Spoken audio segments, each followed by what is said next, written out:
Hi, welcome to the Alliance channel. Today we are making smoky jollof rice. Yes, and I'll teach you everything you need to know to make amazing, delicious jollof rice without seasoning cubes. So let's get into it.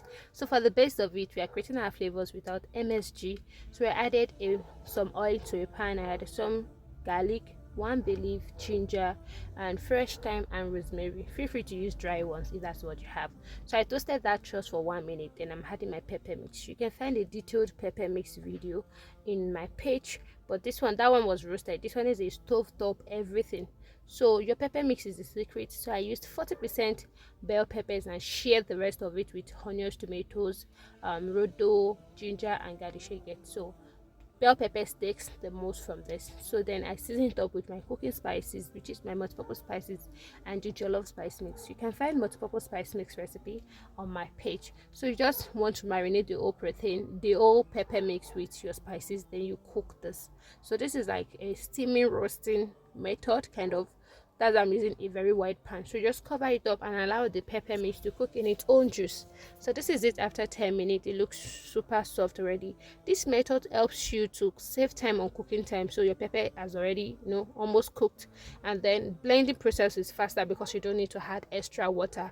You are cooking the pepper mix in their own juice. They are softened. So by the time you're blending it, you do not need to add any extra water. It's just perfect like that. So I took that out, allow it to cool, then blend it. So in the same pan, I added some more oil, one bay leaf, and then my sliced onions. So I'm adding 70% or 70 gram of tomato paste, but it is totally optional. You can make this jollof rice without tomato paste, knowing that your pepper mix is actually rich. So you cook this tomato paste on medium low heat for 3 to 5 minutes until your tomato paste is sandy and cooked, because without that it tastes sourly sweet, which you don't want.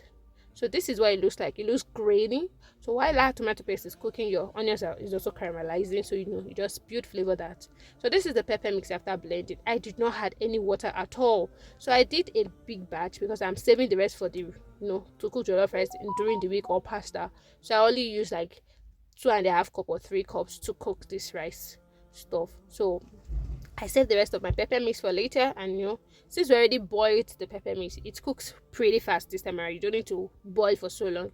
So I'm just adding my seasoning. So I added my jollof rice spice again and my mosquito spice again, and then I will add salt, and then just cook your stew base. It fries very well and it looks like normal stew. As if you want to make chicken stew, but it's jollof rice base.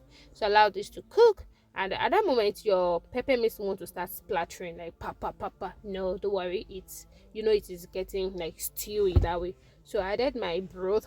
Please, when you're cooking without MSG, you cannot afford not to use flavors. So you need flavors from everything, from herbs, from water, from stocks. So I'm adding, a rich beef stock to cook this, and I added water. Water depends on the quantity of rice you're cooking, or you can just choose to cook the whole rice with stock alone. I didn't have enough stock, so I just used a mixture of both water and stock. So I used the beef stock. That's why it looks dark. So this is my washed rice. You should wash your rice. I'm not supposed to show you how I'm washing my rice. So just wash your rice. So perfectly for jollof rice. I like long grain rice for jollof rice. It just gives you this, the way it cooks and everything like that. So I stir in my rice into that mix. Ensure your water is boiling before you pour the rice. Do not pour your rice into not boiling base. You need your pepper mix base to have been boiling before you put the rice in. Otherwise the rice will not cook evenly. So it should have been boiling before you added your rice. So after adding the rice, I covered it up, steam it for 3 to 5 minutes. So every for 4 to 5 minutes I come and stir, because you don't want all the flavors of your jollof rice to be at the base.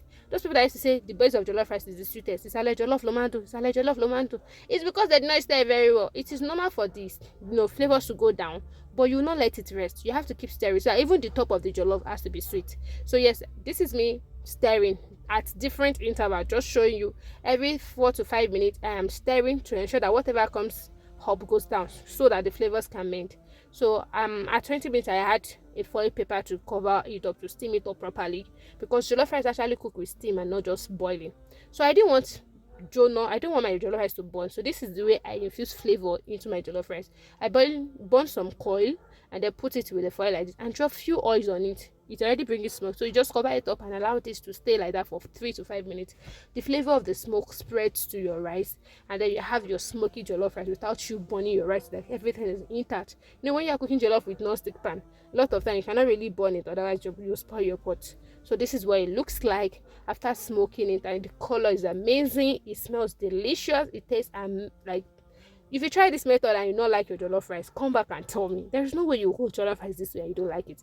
So don't forget to subscribe, and for more amazing recipes, especially if you want to cook without MSG. See you later. Bye.